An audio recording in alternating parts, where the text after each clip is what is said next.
Hello student, આપણે પહોંચ્યા છીએ class 7 science NCERT chapter number 3 electricity circuit and there components. ક્યાં સુધી પહોંચ્યા હતા આપણે પાર્ટ 1 માં? Electric circuit, electric cell, battery અને ઇલેક્ટ્રિક બલ્બ આ બધું જોઈ ગયા છીએ અને બધું રિવિઝન ઓબ્વિયસ છે કે તમે કરી લીધું હોય છે. ઇલેક્ટ્રિક સર્કિટની ડેફિનેશન છે, બધાની ડેફિનેશન તમને કરવાની મેં કીધી હતી. હવે નેક્સ્ટ આપણે પહોંચ્યા છે electric switch. A switch is used to open or close a circuit. Switch છે એ શું થાય છે કે સર્કિટ હોય જે એને ઓપન કરવા માટે અને ક્લોઝ કરવા માટે. એક મિનિટ.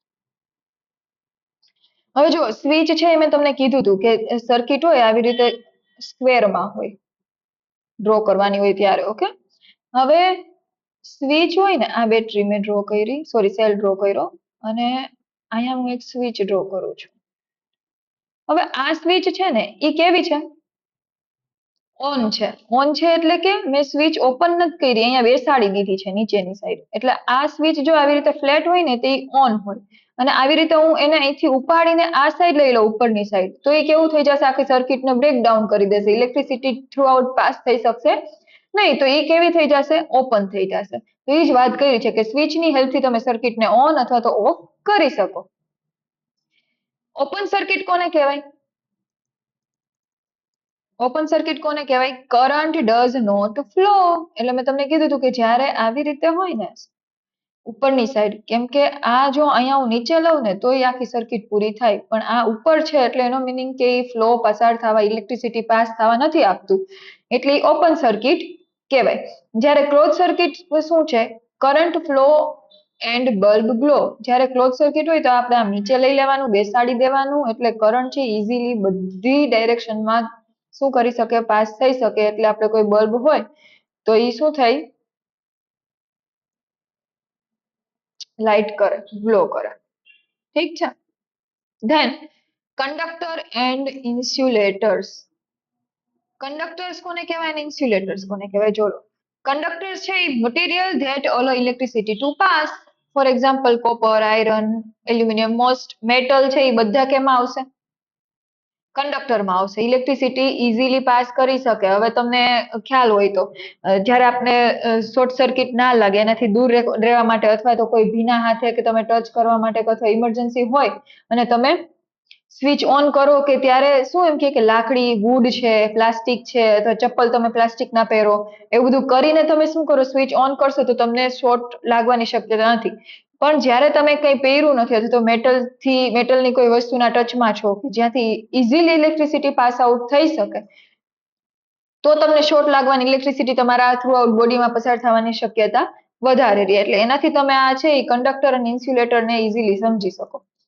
જો એટલે ઇન્સ્યુલેટર છે એનું શું થાય? એનાથી opposite, material that stop electricity. એટલે ઇલેક્ટ્રિસિટી છે એ પાસ આઉટ થઈ ના શકે જે મટીરિયલમાં, એને ઇન્સ્યુલેટર્સ કહેવાય. આ બે આવડવું જોઈએ. કંડક્ટર્સ કોને કહેવાય અને ઇન્સ્યુલેટર કોને કહેવાય?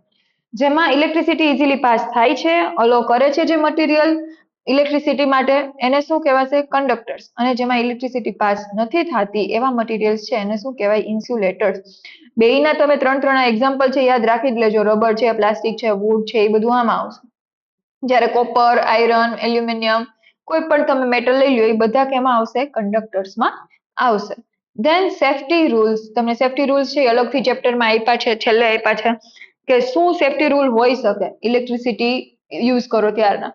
Never touch electric switch with wet hands. મેં તમને કીધું એમ કે ક્યારેય તમારે વેટ એટલે કે તમારા ભીના હાથથી સ્વિચને ઇલેક્ટ્રિક જે સ્વિચ હોય એને ટચ કરવાનું નથી. Stay away from damaged wires.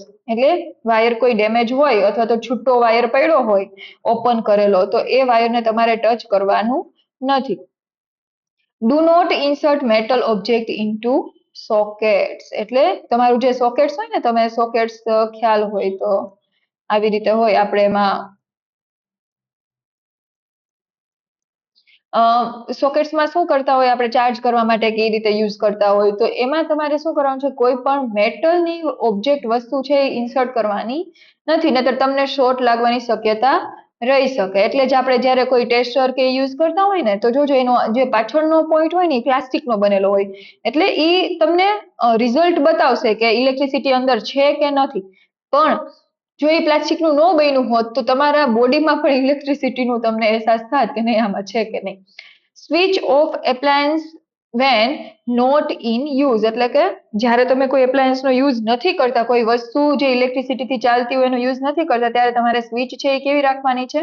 Of રાખવાની છે. ઓન ને ઓન રાખવાની નથી. ચાર્જિંગમાં આપણને આદત હોય ચાર્જિંગ કરતા હોય ત્યારે કે સ્વિચ છે એ ઓન ને ઓન રાખી દીધો હોય, ખાલી મોબાઈલ કાઢી લીધું, તો એવું નથી કરવાનું. એના લીધે શોર્ટ સર્કિટના એવા પ્રોબ્લેમ થઈ શકે. હવે તમને કીવર્ડ્સ આપ્યા છે અને એના મિનિંગ આપ્યા છે. આ કીવર્ડ્સ છે એ ખાસ એટલે ખાસ જોઈ લેજો. કીવર્ડ્સ નો મિનિંગ જ એવો થાય કે તમને ચેપ્ટરમાં જે કોઈ ન્યૂ વર્ડ આવ્યા છે કે જેનાથી તમે ફેમિલિયર નથી અને ફર્સ્ટ ટાઈમ થાવ છો, તો એનો મિનિંગ તમને હવે ખબર હોવી જોઈએ. કેમ કે આગળ જેટલા પણ સ્ટાન્ડર્ડમાં હશે એમાં ડાયરેક્ટ કીવર્ડ યુઝ થશે, ત્યાં કોઈ મિનિંગ કેવા આવશે નહીં. ફર્સ્ટ આપ્યું છે ઇલેક્ટ્રિસિટી. ઇલેક્ટ્રિસિટીનો મિનિંગ શું થાય? Form of energy. એનર્જીનું માંથી ક્રિએટ થાય છે ઇલેક્ટ્રિસિટી. આપણે જે ફર્સ્ટ જ ઇલેક્ટ્રિસિટીની ડેફિનેશન જોઈ ગયા. ધેન છે સર્કિટ. સર્કિટ છે પાથ ઓફ ઇલેક્ટ્રિક કરંટ. એટલે મેં તમને કીધું હતું કે આપણે સર્કિટ જે સ્ક્વેર વાળી સોરી રેક્ટેંગલ વાળી હતી, મેં તમને કીધું હતું, તો એ આખું શું કરશે? આ પાથ નક્કી કરશે ઇલેક્ટ્રિક કરંટને પાસ થવા માટે. Then cell, source of electricity. એટલે સેલ મેં તમને કીધું હતું 2 લાઇન વાળું આવી રીતે હોય, 2 લાઇન વાળું હોય તો એને સેલ કહેવાય, 4 લાઇન વાળું હોય તો એને બેટરી કહેવાય. તો જે આ સેલ છે એની વાત કરી છે. એ સેલ છે એ ઇલેક્ટ્રિસિટીનો એક સોર્સ છે, પ્લસ અને માઇનસ એમાં બે હોય. તો એના લીધે શું થશે? ઇલેક્ટ્રિસિટી પ્રોડ્યુસ થવાના, કેમ કે એની અંદર છે ને કાર્બન ને એ બધી વસ્તુ હોય, એ તો મોટા થશે ને એટલે આખું અંદર એનું ડિટેલમાં ડીએનએ તમને જોવા મળશે. ધેન છે બેટરી.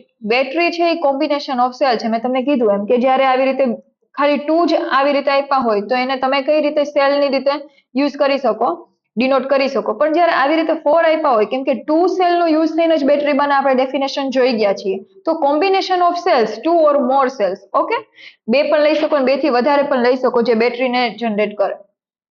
Than filament. ફિલામેન્ટ કોને કહેવાય? Thin wire inside bulb. મેં તમને કીધું હતું કે આપણે કોઈ આવી રીતે બલ્બ ડ્રો કર્યો હોય, સોરી